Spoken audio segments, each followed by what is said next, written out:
So today I'm gonna do this intro to AI ethics. I'm gonna try to do it in one go instead of splitting it.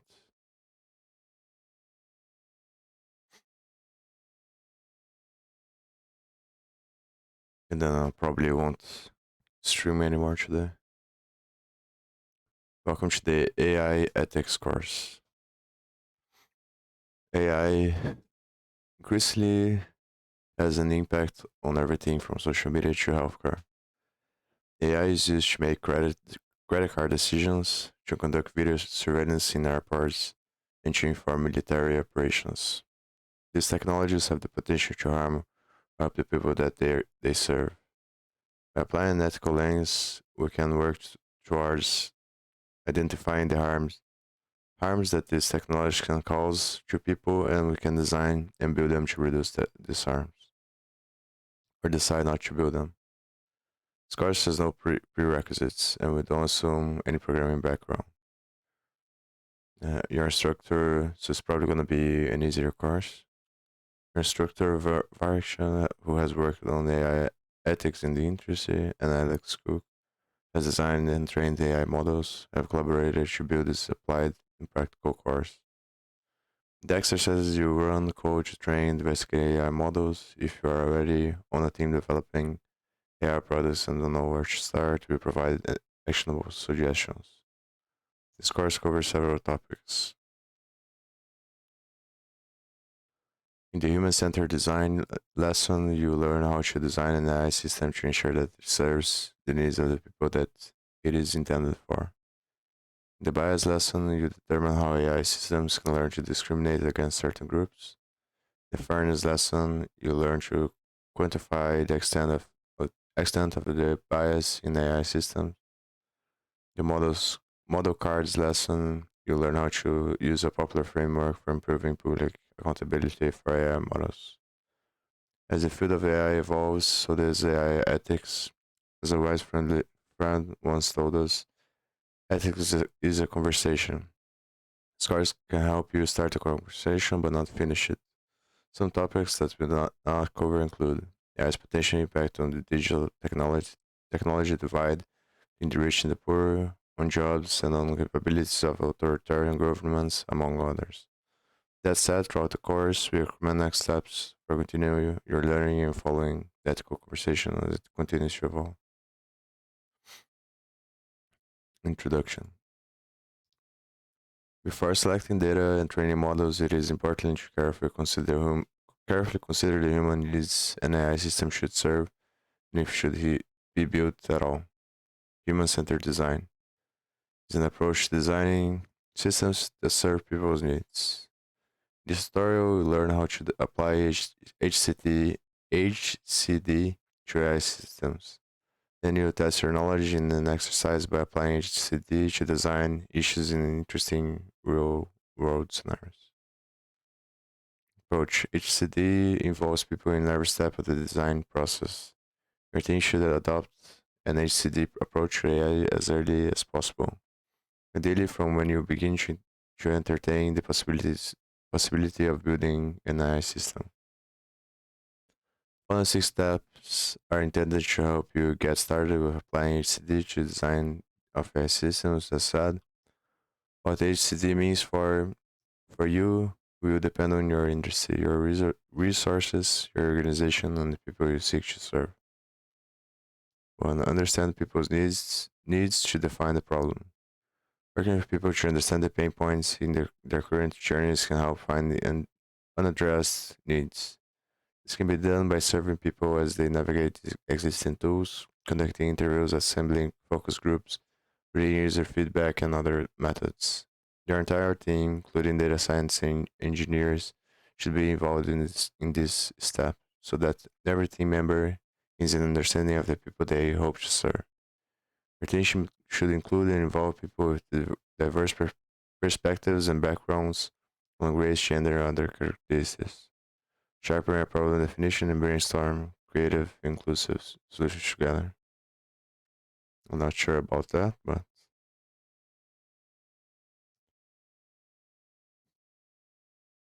a company wants to address the problem of dosage errors of immunosuppressant drugs given to patients after the liver transplants. The company starts by observing physicians, nurses, and other hospital staff throughout the liver transplant process. It also interviews them about the current dosage determination process, which relies on published guidelines and image judgment. Shares video clips from the interviews with the entire development team. The company also reveals research studies and assembles focus groups of former patients and their families. All team members participate in a freewheeling brainstorming session for potential solutions. Ask if AI adds value to any potential solution. Once you're clear about which needs you are addressing and how, consider whether AI adds value. The people generally agree that what you're trying to achieve is a good outcome. But non-AIs, I don't agree with this at all.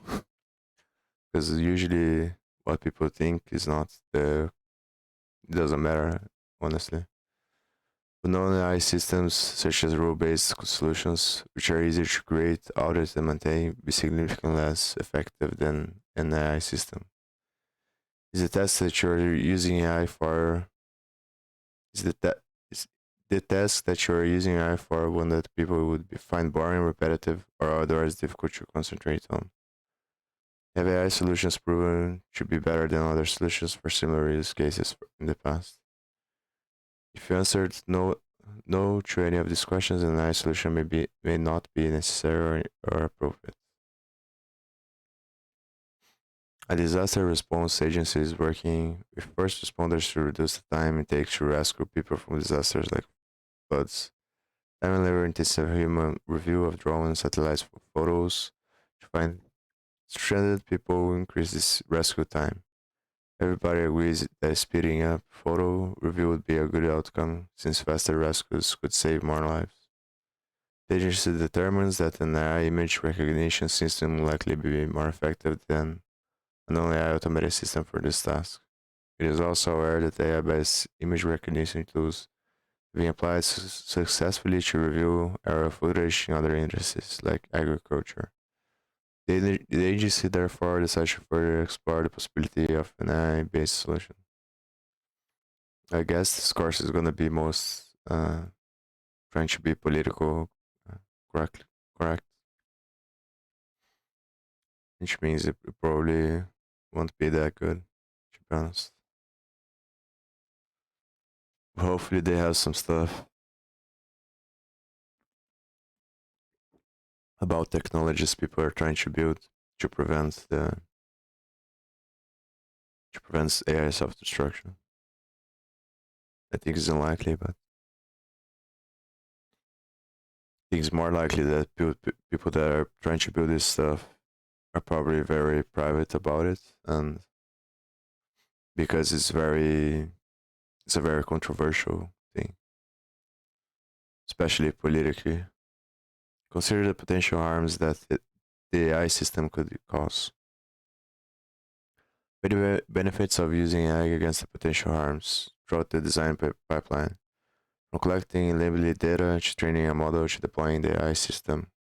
Consider the impact on users and on society. Your private team can help uncover hidden privacy issues and determine whether privacy-preserving techniques like differential privacy or federated learning may be appropriate. Take steps to reduce harms, including by embedding people and therefore human judgment more effectively in data selection, in model training, and the operation of the systems. If you estimate that the harms are likely to outweigh the benefits, do not build a system. An online education company wants to use an AI system to read and automatically assign scores to student essays. By redirecting company staff to double check random essays and to review essays that the AI system has trouble with. The system would enable the company to quickly get scores back to students. The company creates a harms review committee, which recommends that the system not be built.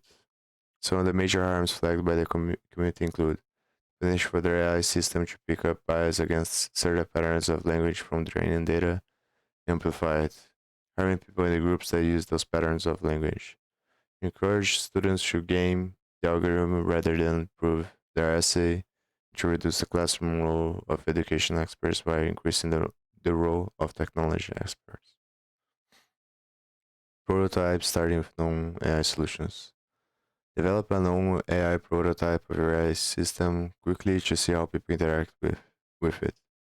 This makes prototyping easier, faster, and less expensive. It also gives you early information about what users expect from your system, how to make their interactions more rewarding and meaningful. Design your prototype's user interface to make it easier for people to learn how to use your system. To learn how your system works, to toggle settings, and to provide feedback. People giving feedback should have diverse backgrounds, including along race, gender, expertise, and other characteristics. They should also understand consent to what they are helping with and how.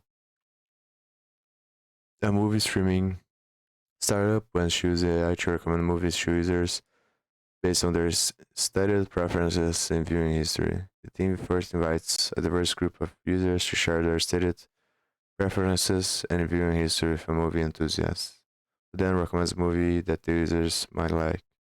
Based on these conversations and feedback about which recommendation movies the user enjoyed, the team changes its approach to how movies are categorized.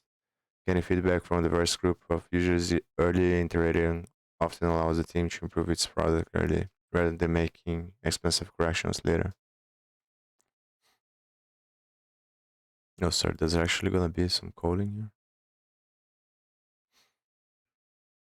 Provide ways for people to challenge the system. People who use your AI system once it is live should be able to challenge its recommendations or easily opt out of using it. Put system put systems and tools in place to accept, monitor, and address challenges.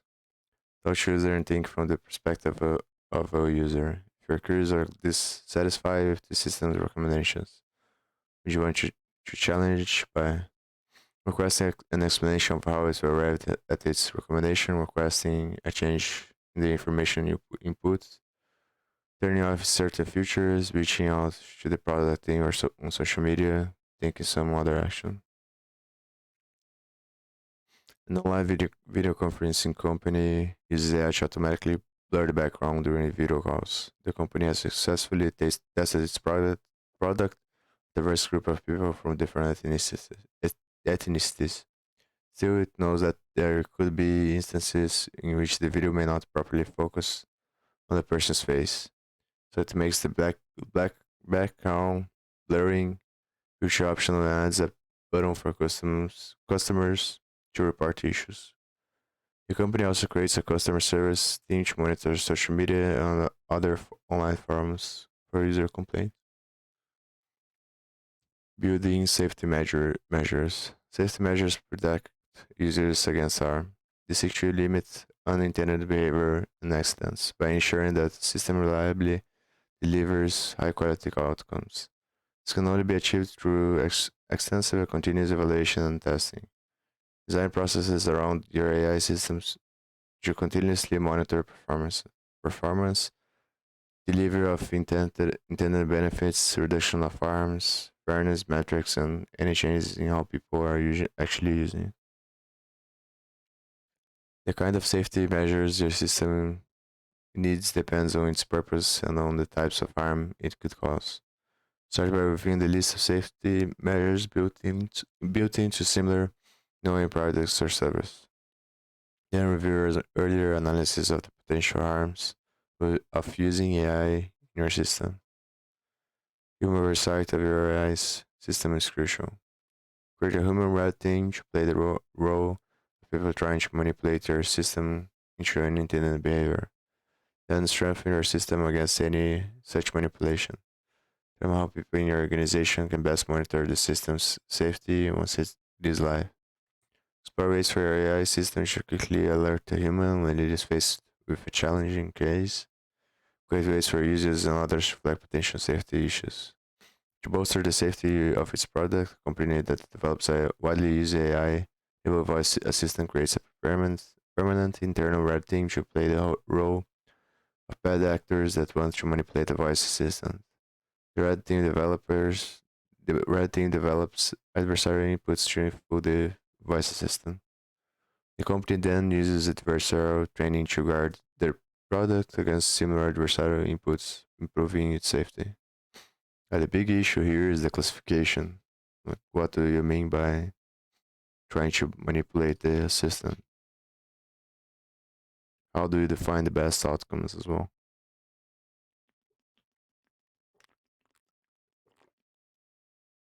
Goes on to the whole freedom of speech thing. Like if I curse and I make the assistant curse, is that a bad thing or a good thing? And who's gonna judge that? Especially at large scale. Reducing plastic waste. A Cambodian organization has helped reduce a significant amount of plastic waste that pollutes the Mekong River system. Which of the following would be an appropriate way to start? Watch the people currently addressing the problem as they navigate existing tools and process. Conduct individual interviews with the people currently addressing the problem. Assemble focus groups that consist of people currently addressing the problem. After you have answered the question with the efficient solution, think all of them. Yeah, they're all good starts.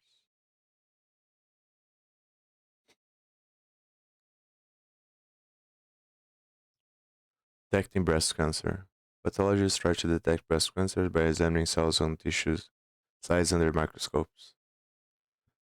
This tiring and repetitive work requires an expert eye. Your team must create a technology solution that helps pathologists with this task in real time using a camera. However, due to the complexity of the work, your team has not found a rule-based system should be capable of adding value to the reviews of images. Would the AI add value to a potential solution? Why or why not? I guess they want me to say no. But yeah. Well, yes, it would. People would generally agree that the goal is desirable, especially since the AI system will be working with pathologists rather than in their place. Yeah. AI can help people with repetitive tasks. The AI systems have proven effective in similar medical image recognition use cases. That said, it is important to follow current industry best practices and should be thorough. I'm not sure how to read this. Thorough. The rest of the design process, including in analyzing arms and consider how a medical practitioners will actually interact with the product in a medical setting. I'm starting to think that maybe this course is a waste of time and I should jump to the other ones.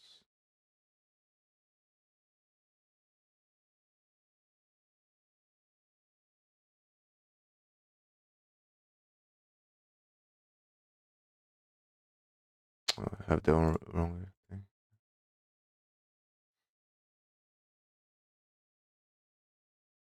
Thorough. Thorough. Thorough. Thorough. Flagging suspicious activity. A bank is using AI to flag suspicious international money transfer for potential money laundering, anti-terrorist financing, or sanction concerns. The system has proven more effective than the bank's current processes. It is still frequently flags legitimate transactions for review. What are some potential harms that the system could cause, and how can the bank reduce the impacts of these potential harms? Well, data surveillance, corruption of the system. That's the first things that come to my mind. I'm not sure. But the charm is that the AI system could be biased against certain groups, flagging, delaying, or denying their legitimate transactions at higher rates than those of other groups. The bank can reduce these harms by selecting data carefully, identifying and mitigating potential bias, not operationalizing the system until potential bias is addressed, and ensure appropriate and continuous human oversight of the system once it is operational. I think a bigger question, and they seem to be putting a lot of emphasis on the group identity politics, groupthink. And I think the bigger question is, what if we get AIs that actually justify the prejudgment of people that people have against certain races? Like, well, how are we gonna deal with this type of thing? Because if it's already bad when we don't have any data or things that prove certain people are a certain way, imagine when you have more advanced specific genetics determination that say, for example, Asian people are smarter than everyone else. But nowadays, it's kind of like people can joke about that stuff, but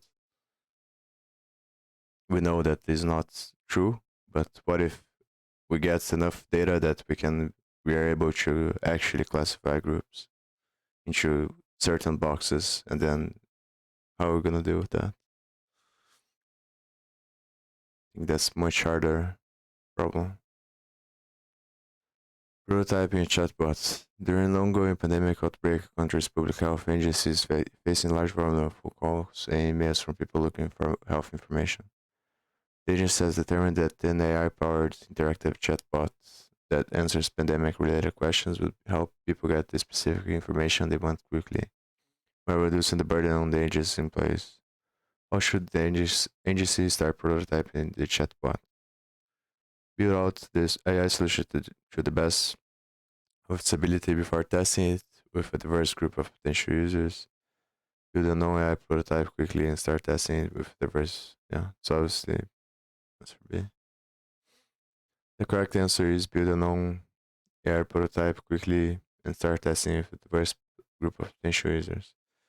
Iterating on a known AI prototype is easier, faster, and less expensive than iterating on an AI prototype. Iterating on a known AI prototype also provides early information on user expectations, interactions, and needs. This information should inform the eventual design of AI prototypes. Detecting misinformation. A social media platform is planning to deploy a new AI system to flag and remove social media messages containing misinformation. But the system has proven effective in tests. It sometimes flags objectionable content as misinformation. What are some ways in which the social media platform could allow someone whose message has been flagged to contest the misinformation designation? Yeah, I have no idea.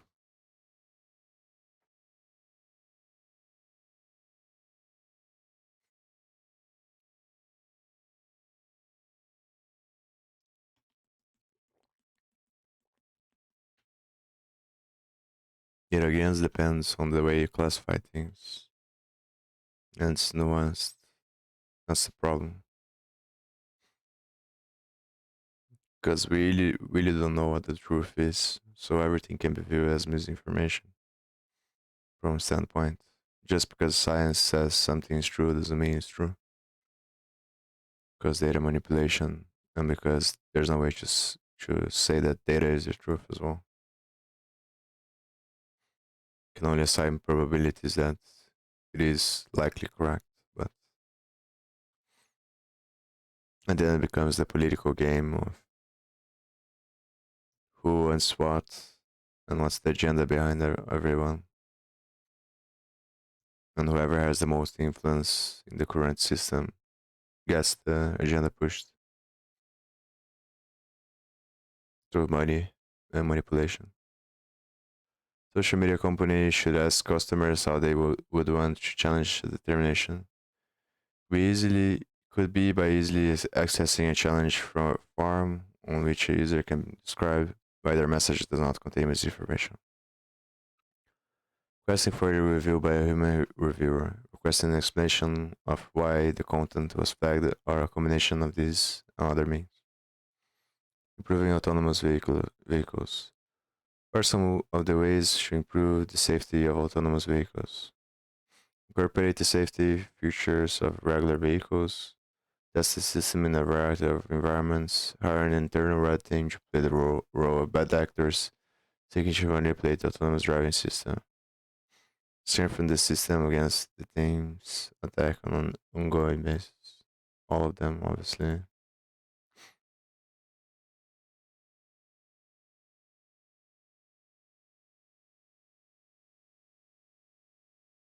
The other problem with autonomous vehicles is the problem of trying to decide what's if it's gonna crash, what human lives are more valuable, how to make decisions like that.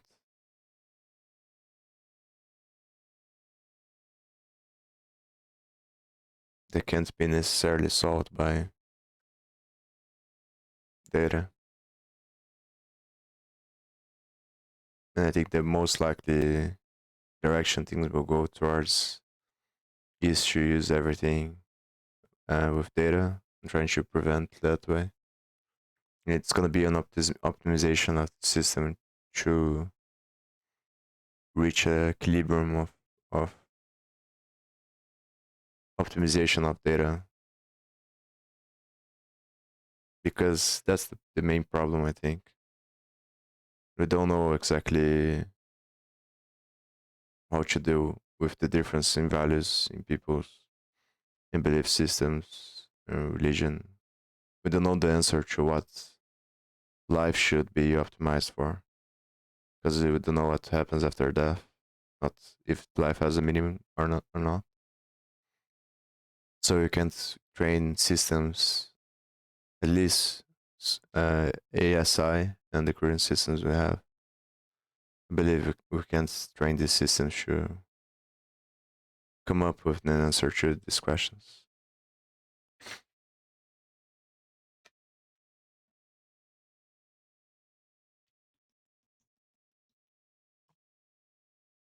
So the default direction is going to be to optimize for metrics that either consciously or subconsciously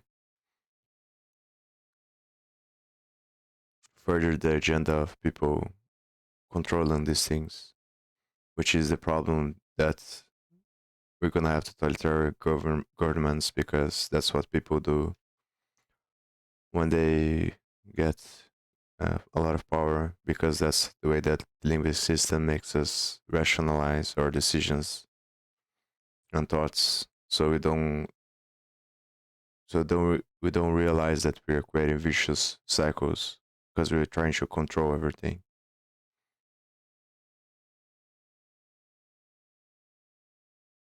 And because we don't have enough intelligence to see how everything is integrated together and figure out how to balance everything.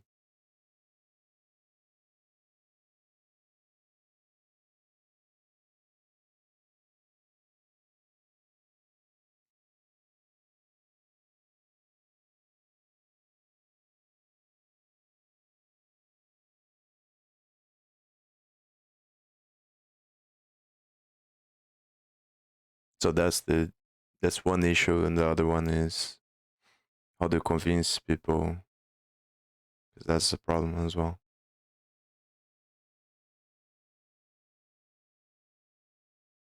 Because if you don't have anything, don't have something objective in common to agree on, how do we define what the system should be doing? For example, money allocation problems. How do we know that allocating money to space travel, for example, is worse or better than allocating for infrastructure or other things? And I think the default answer is always going to be whoever gets the most influence in the, not even the most money, but the most influence, the ladder of power is going to shift the agenda towards their incentives, either consciously or subconsciously, because that's how our brains work, I think. Introduction: machine learning ML has the potential to improve lives, but it can also be a source of harm. ML applications have discriminated against individuals on the basis of race, sex, religion, and socioeconomic status, and other categories. This tutorial will learn about bias, which refers to negative, unwanted consequences of ML applications, especially the consequences disproportionately affect certain groups. We cover 6 different types of bias that can affect any ML application. Then you put your new knowledge to work in a hands-on exercise where you will identify bias in a real-world scenario.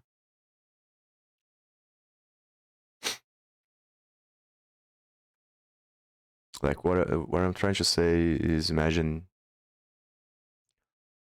if we have a bunch of AIs and a bunch of data and we decide that black people are better for sports.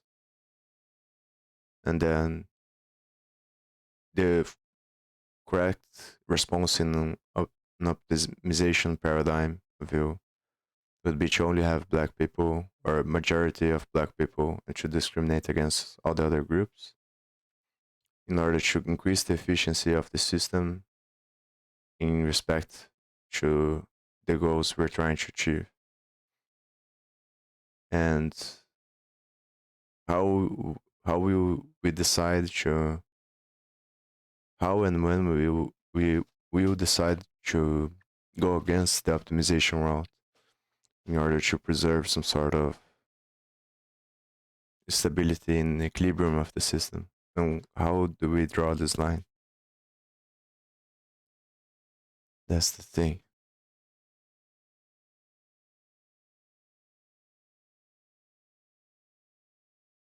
Because this is gonna happen probably everywhere. Not necessarily in the way that I said, the example, but some form of that, even that can be way more abstract. Like the thing that Elon Musk was doing just not that long ago with self-driving cars, where he wanted to release the beta model or something like that to people that have higher safety scores. Like, it's understandable from the point of view of the company and what they're trying to achieve and how to convince people to, because if he doesn't do that and then they have accidents, then it will be a bad thing for the company, which, and because of the arms race, then they would just lose power. But more in the other hand, I can clearly see how this is a bad thing because of the social credit score stuff. So it's much more complex, I think. Bias is complex. Many ML practitioners are familiar with bias data, the concept of garbage in and garbage out. For example, if you're training a chatbot using a dataset containing anti-Semitic online conversations, the chatbot will likely make anti-Semitic remarks. This example details an important type of bias called historical bias. As you see below, that should be recognized and addressed.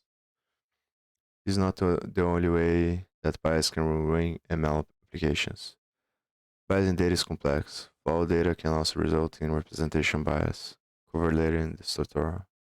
If a group is underrepresented in the training data, for instance, the training a facial detection system, if the training data contains mostly individuals with lighter skin tones, it will fail to perform well for users with darker skin tones. A third type of bias that can arise from the training data is called measurement bias, which you'll learn about below. And it's not just biased data that can lead to unfair ML applications. As you learn, bias can also result from the way which the ML model is defined, from the way the model is compared to other models. for the way that everyday users interpret the final results of the model. Harm can come from when you are in the ML process.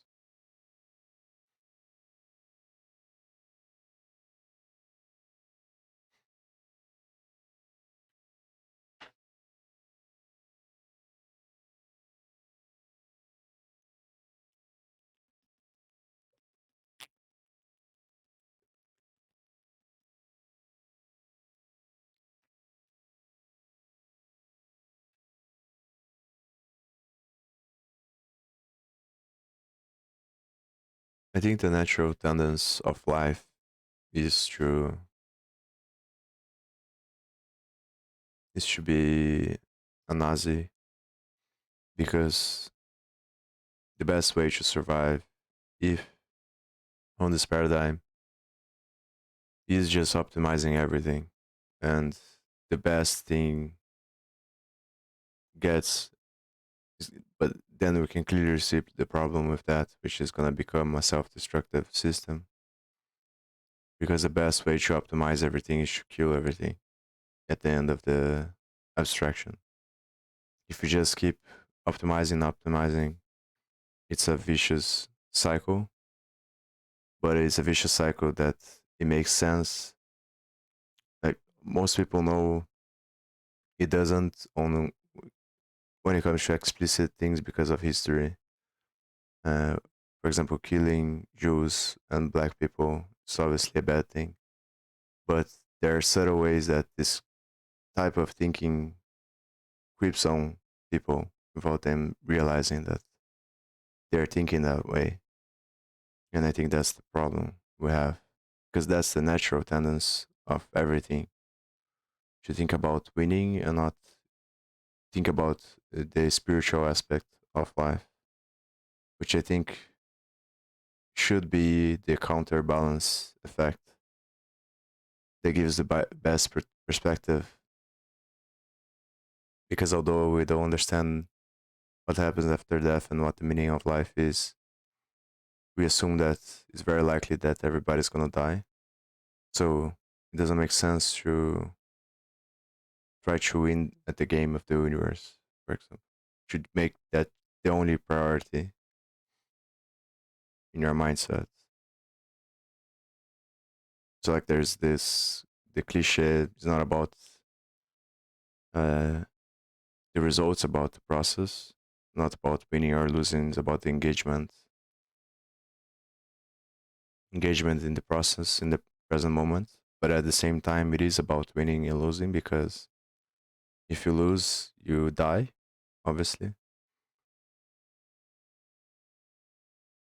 And I think that's the biggest challenge, because what technology seems to do is to polarize naturally. So, because power is amplification and amplification is polarization, at least in the current paradigm of market economies.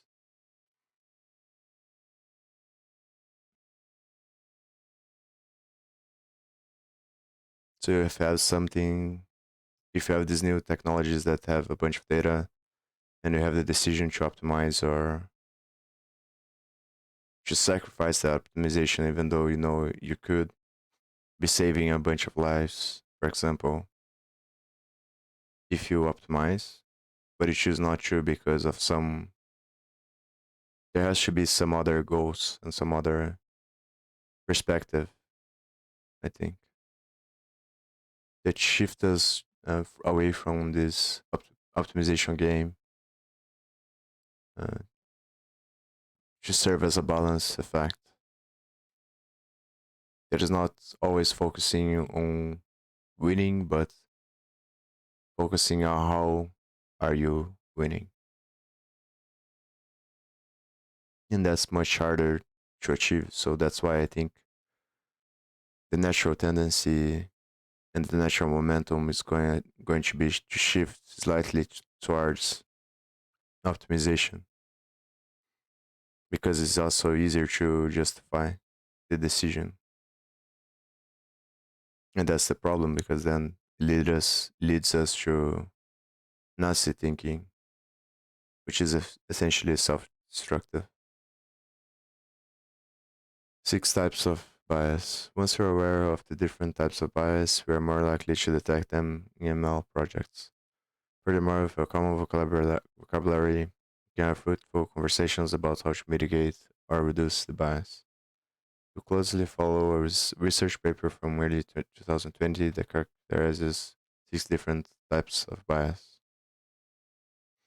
Historical bias. Historical bias occurs when the state of the world in which the data was generated is flawed.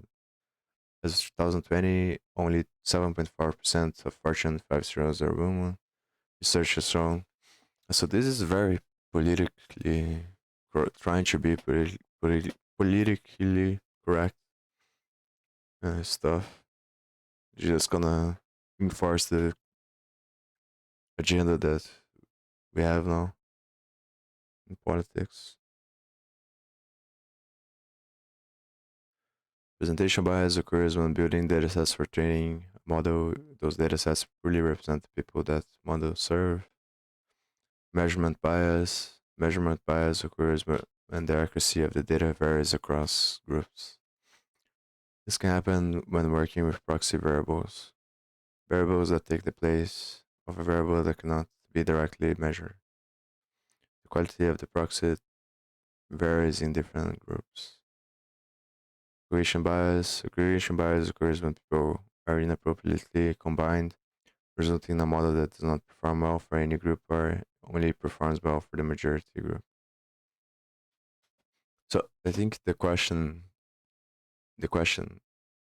we have to ask ourselves is how do we create and engineer a technology that is not only focused on the end goal of survival and optimization and everything.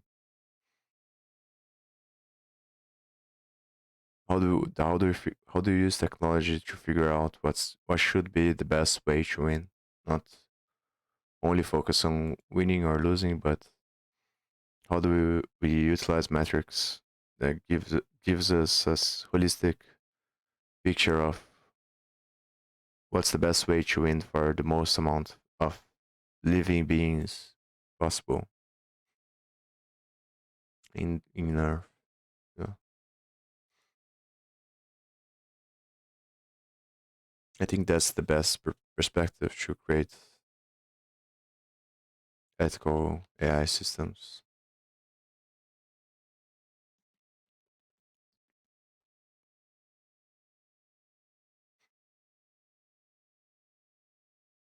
But I think the danger is focusing on groups only, because groups is just racism um, disguised as politically correct thinking. Because people are just trying to segregate people so they control who gets to select what's most important, what people are most important, which is the irony of identity politics. You're just using racism to try to combat racism instead of focusing on the underlying ideas and systems.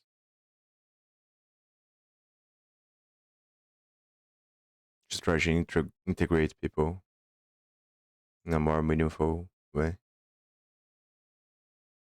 Valuation bias. Valuation bias occurs when evaluating a model. The benchmark data used to compare the model to other models that perform similar tasks does not represent the population that the model will serve. The gender shades paper discovered that two widely used facial analysis benchmark datasets were primarily composed of lighter skinned subjects. Commercial gender classification I showed state of the art performance on this benchmark, but experienced disproportionately high error rates with people of color. Employment bias. Employment bias occurs when the problem the model is intended to solve is different from the way it is actually used. The end users don't use the model in the way that it was intended. There is no guarantee that the model will perform well.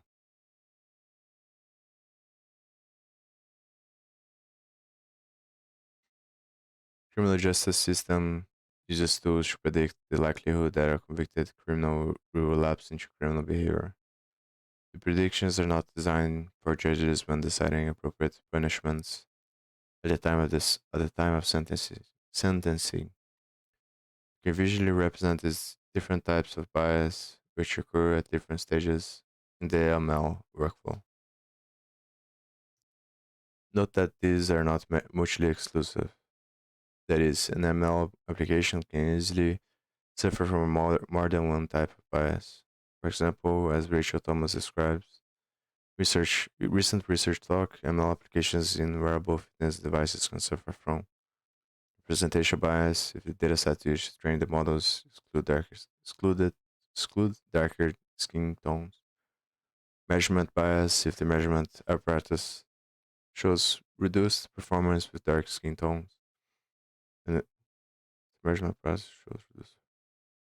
And evaluation bias if the dataset used to benchmark the model excludes darker skin tones.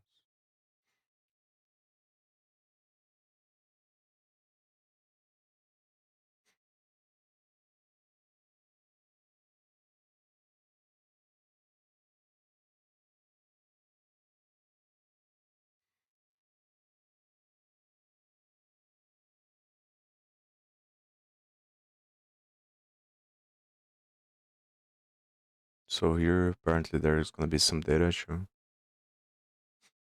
answer the questions.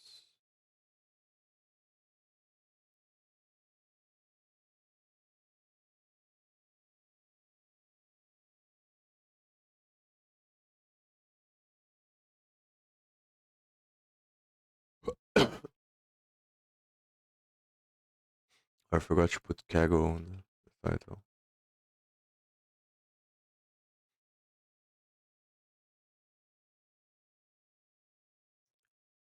Try out the model. Use the next code cell to write your own comments and supply them to the model. Does the model classify them as toxic, toxic? Beginning by running the code cell as is to classify the comment "I love apples." You should see that it was classified as not toxic. Then try out another comment. Apples are stupid. To do this, change only "I love apples" and leaving the rest of the code as is. Make sure that your comment is enclosed in quotes, as below. Try out sour. To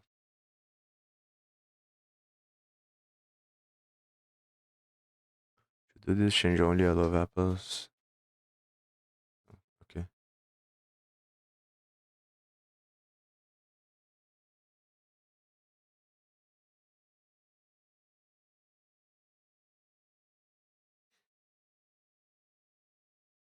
Make sure that your comment is enclosed. Try out several comments, not necessarily about apples.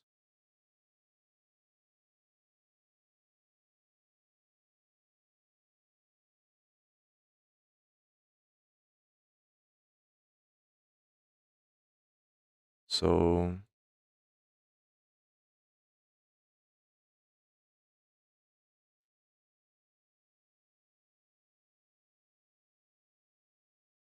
obviously it's gonna be not perfect.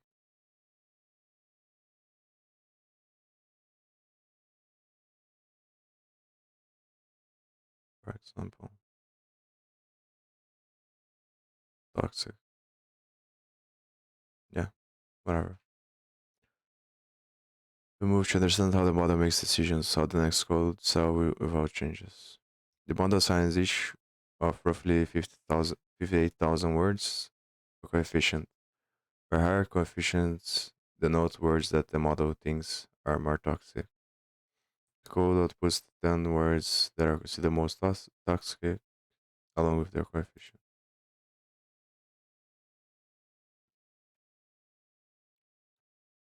Take a look at the most toxic words from code so above. Are you surprised to see any of them? Are there any words that seem like they should not be in the list? No.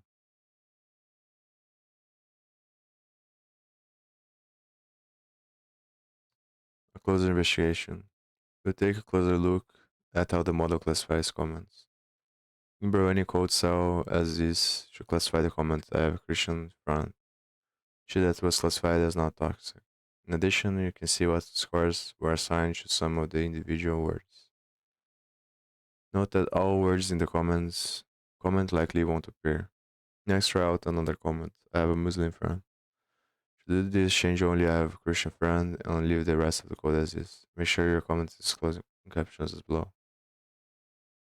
Try out two more comments. I have a white friend and I have a black friend. In each case, do not add punctuation to the comment. Feel free to try out. See how the model is classified.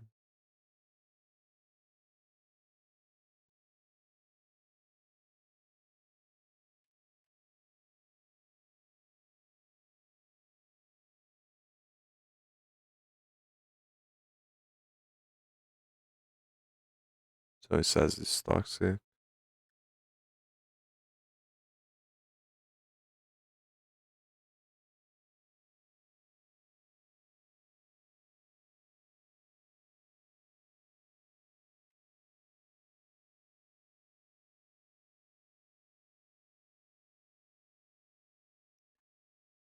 Then identify bias. Do you see any signs of potential bias in the model? The code cell above. How did the model classify? Once you have an answer, run next. Comment I have a Muslim friend was marked as toxic. Was not likewise. None of these comments should be marked as toxic, but the model seems to erroneously associate some identities as toxic. This is a sign of bias. The model seems biased in favor of Christian and against Muslim. That's your understanding. You step away from the jigsaw competition data and consider a similar but hypothetical scenario where you're working with a dataset of online comments to train a model to classify comments as toxic. You notice that comments that refer to Islam are more likely to be toxic than comments that refer to other religions, because the online community is Islamophobic. What type of bias can this introduce to your model? Once you have answered this question, comments that refer to Islam are more likely to be classified as toxic. That's your understanding, part two. You continue with the same hypothetical scenario where you're trying to train a model to classify online comments as toxic. Any comment that are not ready in English. I think I'm not gonna read this. Starting to think that it's probably a waste of time to do this. Scores. By translating comments in English, we introduce additional error in classifying no English comments. This can introduce measurement bias. You continue some hypothetical scenarios where you're trying to train a model to classify online comments as toxic. The dataset you're using to train the model contains comments primarily from users based in the United Kingdom. After training a model, you evaluate its performance with another dataset of comments also primarily from users based in the United Kingdom. And it gets great performance. You deploy it for a company based in Australia. It does not perform well because of differences between British and Australian English. What type of bias does the model suffer from?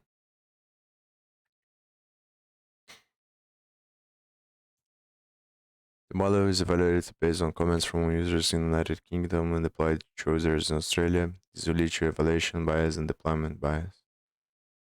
The model will also have representation bias because it was built to serve users in Australia, but was trained with data from users based in the United Kingdom.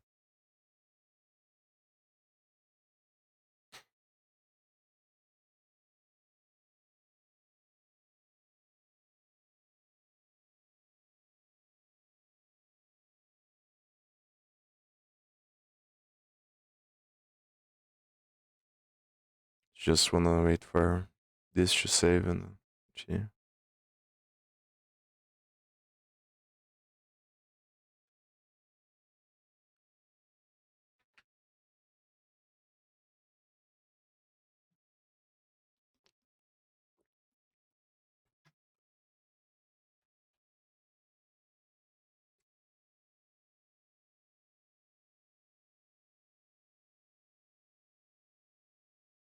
There are many different ways of defining what we might look for in a fair machine learning model.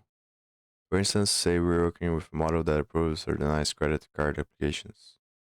Is it fair if the approval rate is equal across genders, or is it better if gender is removed from the dataset and hidden from the model? Yeah. This tutorial will cover four criteria that we can use to decide if a model is fair. Then you apply what you've learned in a hands-on exercise where you run code to train several models and analyze fairness of each. As for every lesson in this course, no prior coding experience. Four fairness criteria. These four fairness criteria are a useful starting point, but it is important to note that there are more ways of formalizing fairness, which you are encouraged to explore.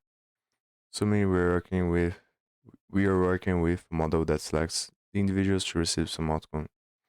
For instance, the model could select people who should be approved for a loan, accepted to a university, or offered a job opportunity. So don't consider models that perform tasks like facial recognition, text generation, among other things. Demographic parity, statistical parity. Demographical parity. Demographic parity says the model is fair if the composition of people who are selected by the model matches the group membership percentages of the applicants. A non-profit is organizing an international conference, and 20,000 people have signed up to attend. The organizers write a IML model to select 100 attendees, could potentially give interesting talks at the conference.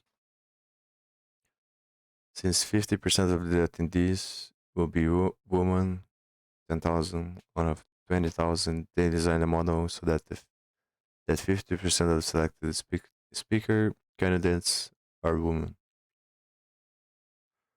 Equal opportunity. Equal opportunity fairness ensures that the proportion of people who should be selected by the model positives they are correctly selected by the model is the same for each group. We refer to this proportion as the true positive rate or sensitivity of the model. Doctor uses a tool to identify patients in need of extra care could be at risk for developing serious medical conditions. This tool is used only to supplement the doctor's practice as a second opinion. It is designed to have a high TPR. It is equal for each demographic group. Equal accuracy. Alternatively, we could check that the model has equal accuracy for each group, that is, the percentage of correct classifications. People who should be denied and are denied, and people who should be approved who are approved, should be the same for each group. If the model is 98% accurate for individuals in one group, it should be 98% accurate for other group. Bank uses a model to approve people for a loan. The model is designed to be equally accurate for each demographic group. This way, the bank avoids approving people should be rejected, which would be financially damaging for both the applicant and the bank, and avoid rejecting people who should be approved. Group unaware fairness through unawareness. Group unaware fairness removes all group memberships information from the dataset. For instance, we can remove gender data to try to make the model fair to different gender groups. Similarly, we can remove information about race or age. One difficulty of applying this approach in practice is that one has to be careful to identify and remove proxies for the group membership data. For instance, in cities that are racially segregated, zip code is a strong proxy for race. That is, when the race data is removed, the zip code data should also be removed, or else the ML application is still be able to infer an individual's race from the data. Additionally, group unaware fairness is unlikely to be a good solution for historical bias.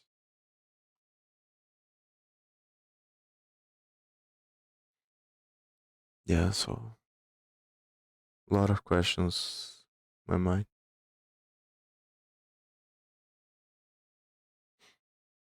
I'm reading this but while I'm reading, my mind's going all different directions.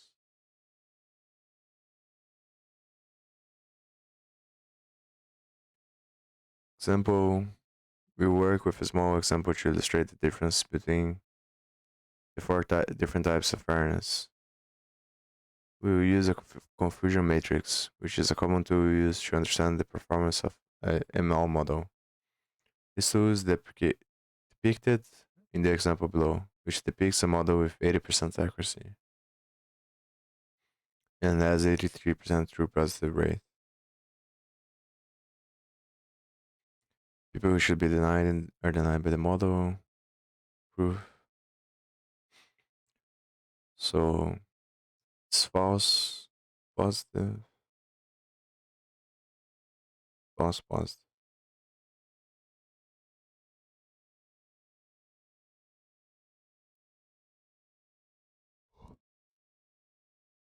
Yeah, so these ones are the ones that the model optimizes for, I think.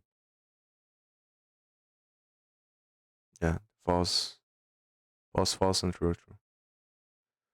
To understand how a model's performance varies across groups, we can construct different confusion matrices for each group. In this small example, we assume that we have data from only 20 people, equally split between two groups, 10 for group A and 10 for group B. The next image shows what the confusion matrices could look like if the model satisfied demographic parity fairness.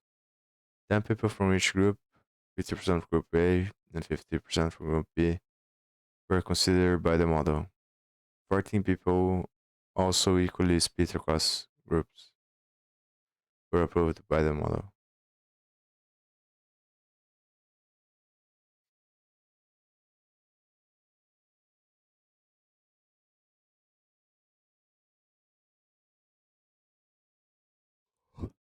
For equal opportunity fairness, the TPR for each group should be the same. The example below it is 66% in each case.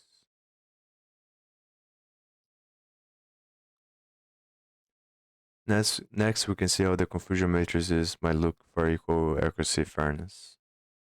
For each group, the model was 80% accurate.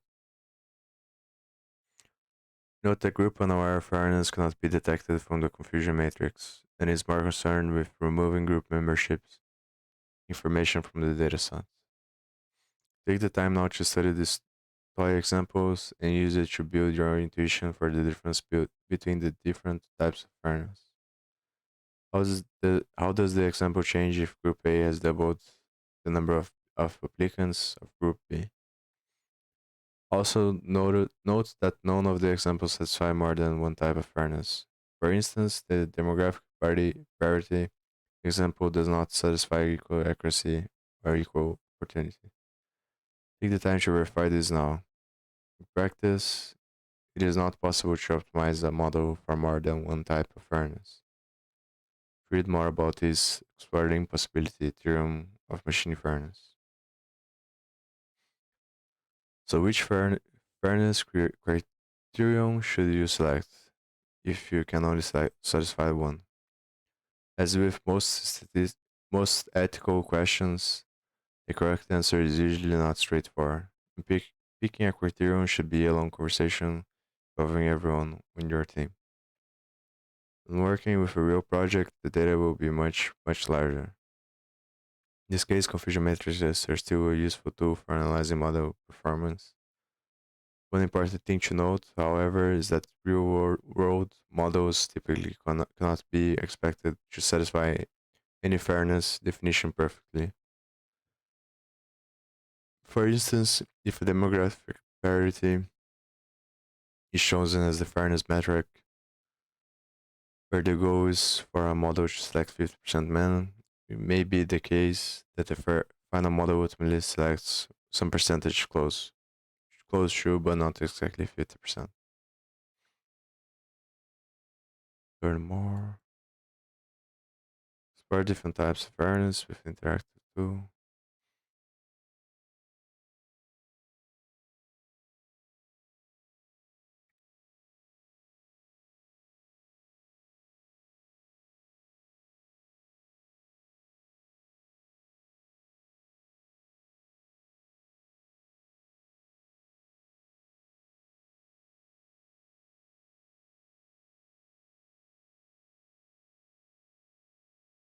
We work with a synthetic data set of information submitted by credit card applicants. So loading the data.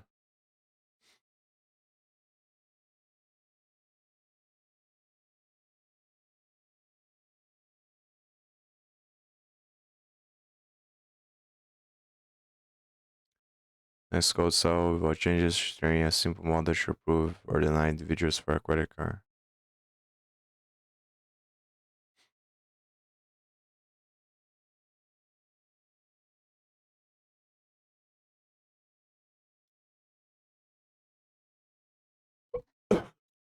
So it's running a confusion matrix here.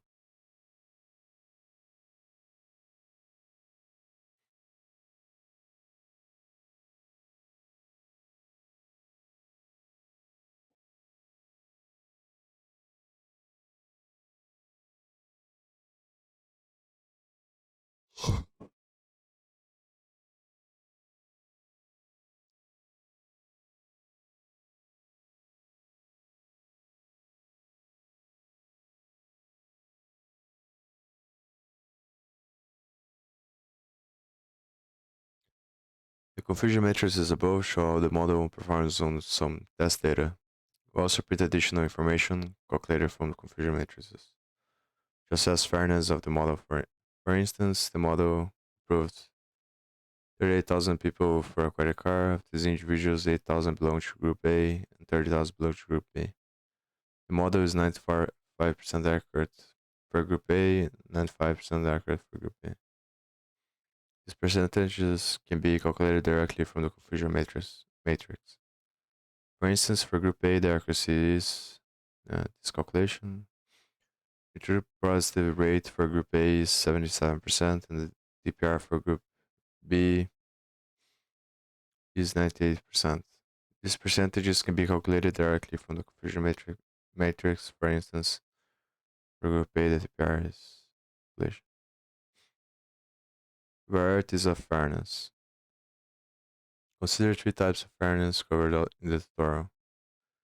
Demographic parity, which group has an unfair advantage with more representation in the group of approved applicants. Equal accuracy, which group has an unfair advantage where applicants are more likely to be correctly classified. Equal opportunity, which group has an unfair advantage with a higher true positive rate. All the fairness criteria are unfairly biased in favor of Group B. 79% of applicants are from Group B. If demographic parity is our fairness criterion, fair would mean that 50% of the applicants are from Group B. The model is also slightly more accurate for applicants from Group B.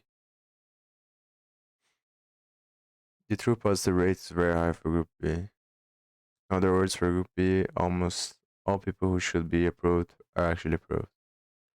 For Group A, if you should be approved, your chances of actually being approved are much lower.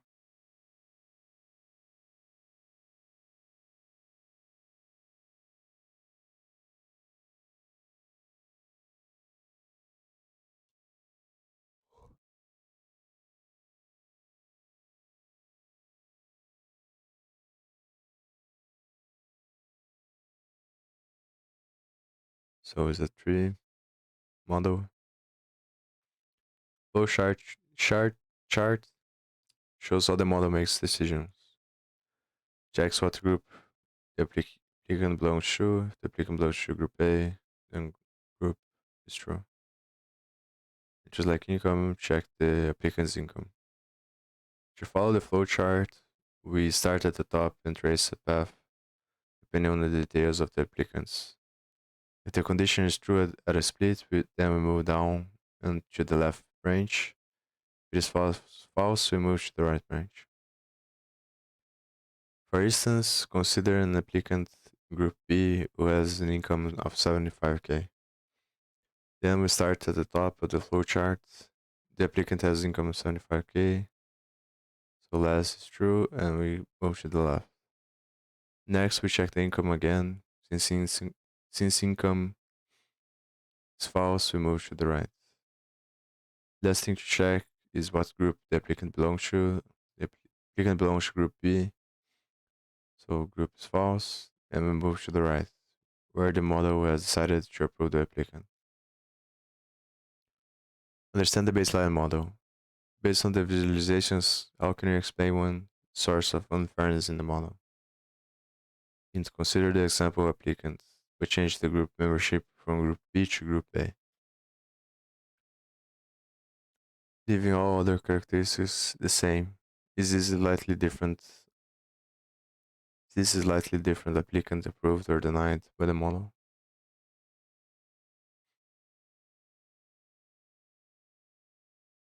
So you'll probably be denied the answer, but yeah.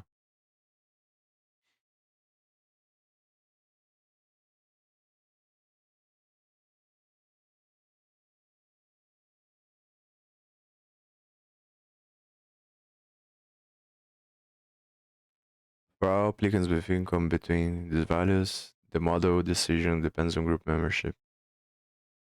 The model approves applicants from group B and denies applicants from group A. Since we want the model to treat individuals from group A and group B fairly, this is clearly a bad model. Although this data is very simple in practice, with much larger data, visualizing how a model makes decisions can be very useful to more deeply understand what might be going wrong with a model. Next, we decide to remove group memberships from the training data and train a new model. Do you think this will make the model treat the groups more equally? Let's go. So, model problems.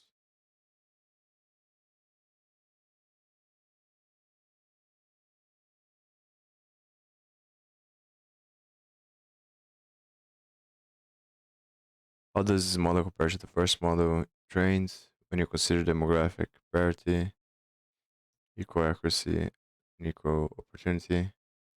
Must have an answer when the code cell.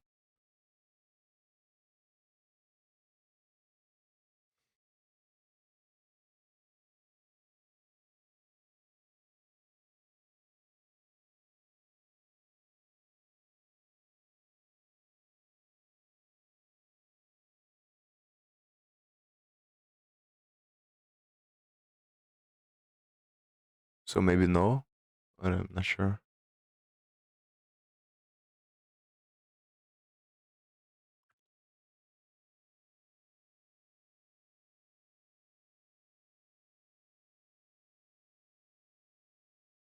Yeah, I'm not sure. When I consider demographic parity, the new model is still biased in favor of Group B, but is now a bit more fair than the original model. But now, if you consider either equal accuracy or equal opportunity, the model is biased in favor of Group A. It is also important to note that the overall accuracy of the model has dropped.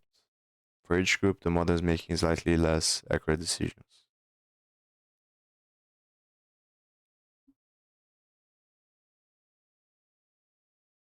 We decided to train a third potential model, this time with the goal of having each group have even representation in the group of approved applicants.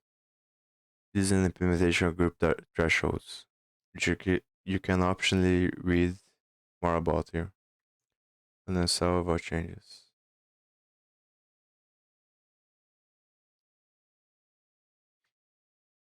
So now it has way less accuracy.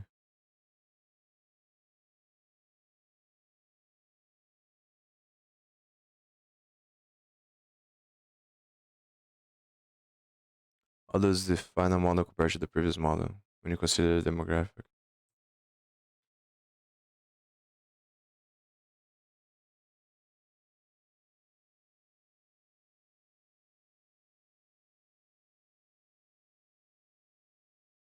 This model achieves nearly equal representation in the pool of approved applicants from each group. Demographic parity is what we care about, and this model is much more fair than the first two models. Accuracy is roughly the same for each group, but there is a substantial drop in overall accuracy for each group. If we examine the model for equal opportunity fairness, the model is biased in favor of Group A. All individuals from Group A should be approved or approved, whereas only 63% of individuals from Group B should be approved or approved. This is similar to the dynamic in the first model, if the favored group switched. That is, in the first model, nearly all individuals from Group B who should be approved were approved by the model.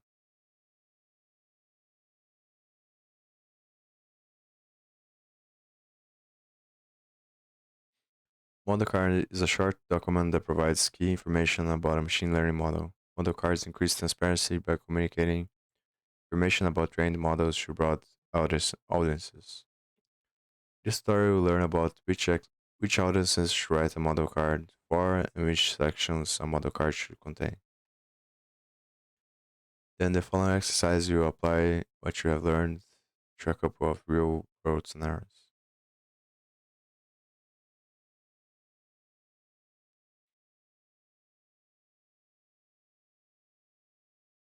The AI systems are playing increasingly important roles in every industry if you people understand how these systems work. AI researchers are exploring many ways to communicate key information about models to inform people who use AI systems, people who are affected by AI systems, and others. Model cards introduced in 2019 paper are one way for teams to communicate key information about their AI system to a broad audience. This information generally includes intended uses for the model, how the model works, and how the model performs in different situations. You can think of model cards as similar to the nutrition labels that you find on packaged foods. So pretty much useless, because nobody reads them.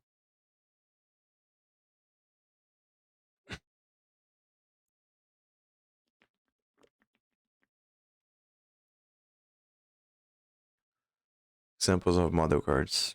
Before I continue, it might be useful to briefly skim over some examples of model cards. OpenAI model card for GPT-3, Salesforce model, Google Scholar example model card. Who is the audience of your model card? Model card should strike a balance between being easy to understand and communicating important technical information. When writing a model card, you should consider your audience group. Your audience, you should consider your audience, the groups of people who are most likely to read your model card. These groups will vary according to the AI system's purpose. For example, a model card for an AI system that helps medical professionals interpret X-rays to better diagnose musculoskeletal injuries is likely to be read by medical professionals, scientists, patients, researchers, policymakers, and developers of similar AI systems. Model card may therefore assume some knowledge of healthcare and of AI systems. What section should a model card contain? For the original paper, a model card should have the following 9 sections.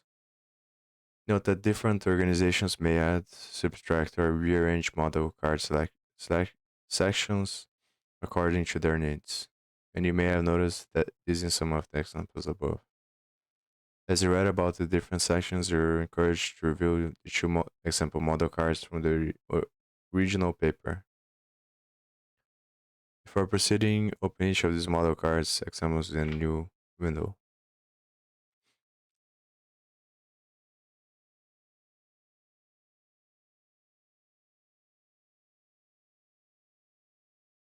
It's pretty much explaining the model. I'm not gonna read this, to be honest.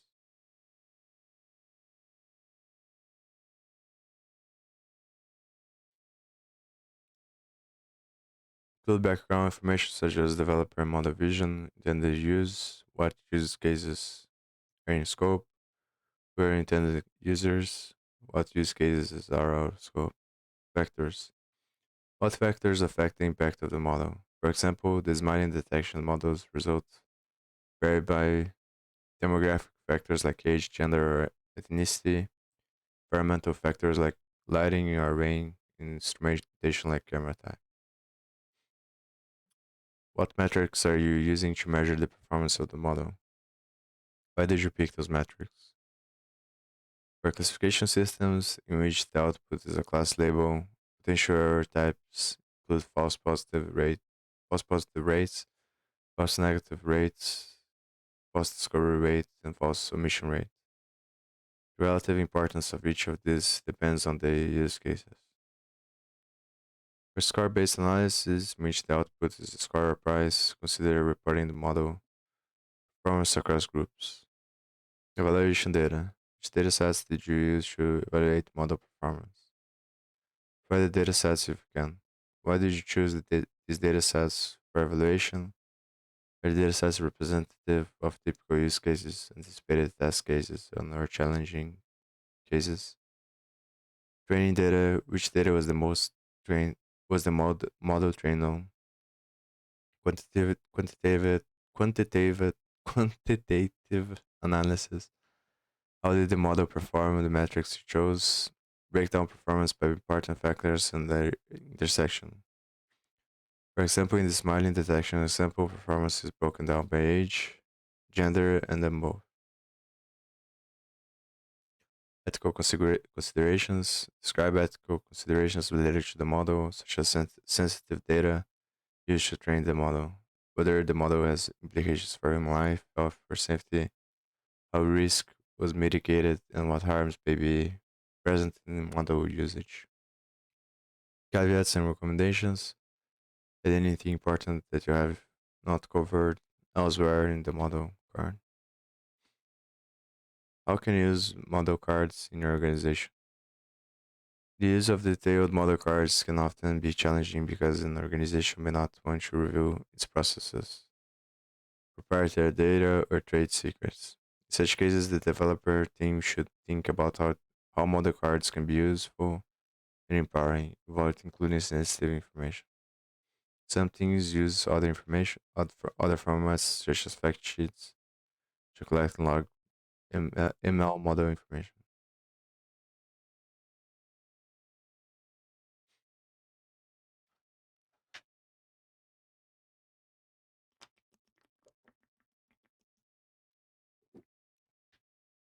So at this point, I'm just trying to finish this just so I complete it, but at least from my opinion, I think this video is less and actually trying to be ethical. And it is just not just pretty much a bullshit attempt.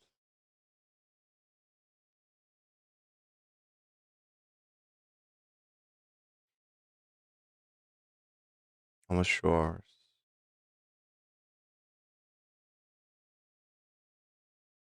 It feels like it's one of those things that they did because you kind of have to, but no one actually cares about.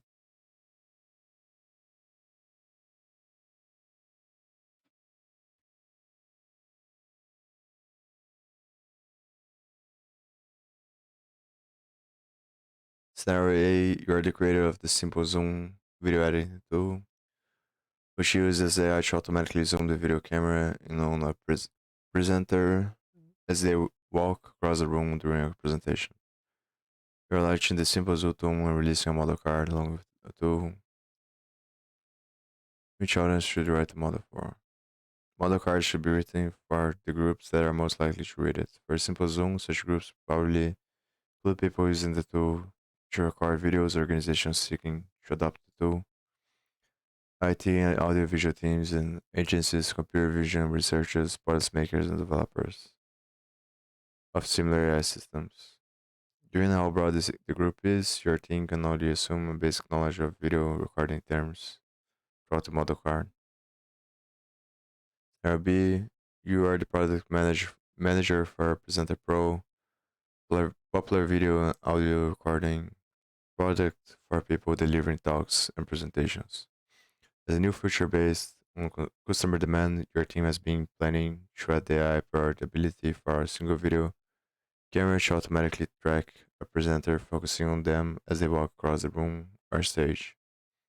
zooming in and out automatically and continuously adjusting lighting and focus within the video frame. You're hoping to incorporate a different company's AI tool into your product. To determine whether Simple Zoom is a good fit for a Presenter Pro, you are reviewing Simple Zoom's model card. Intended use. The intended use section of the model card includes the following bullets. Simple Zoom is intended to be used for automatic zoom, focus, and lighting adjustment in the real-time video recording of individuals presenters by a single camera. Simple Zoom is not suitable for presentations in which there is more than one presenter, or for presentations in which the presenter is partially or fully hidden at any time. As a member of the team evaluating Simple Zoom for potential integration into Presenter Pro, where the Presenter Pro only supports one presenter per video. However, you're also aware that in some Presenter Pro customers use large props in their presentation videos. Given the information in the intended use section of the model card, what problems do you foresee for these customers if you integrate Simple Zoom to Presenter Pro? What are some ways in which you could address the issue?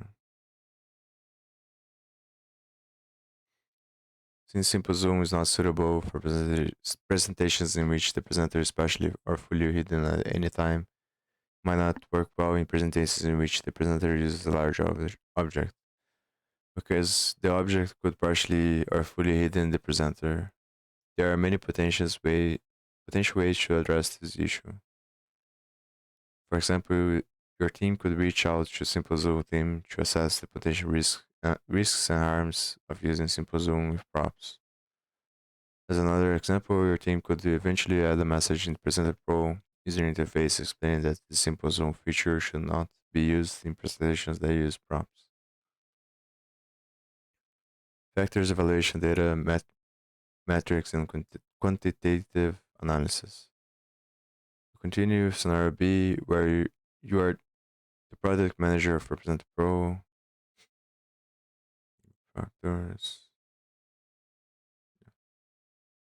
Whatever. I'm not gonna read this stuff.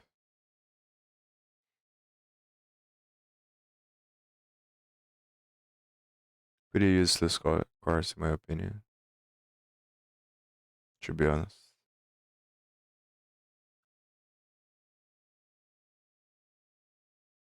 So now I think I have 2 more courses until I finish all of them. And then I'm gonna start doing the competitions, I think. Don't know how many I would do, probably 1 or 2. And then I will decide.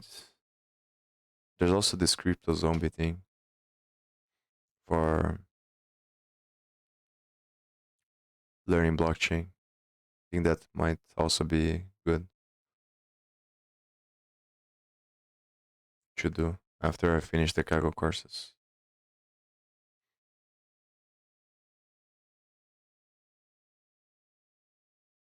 I'll think about it.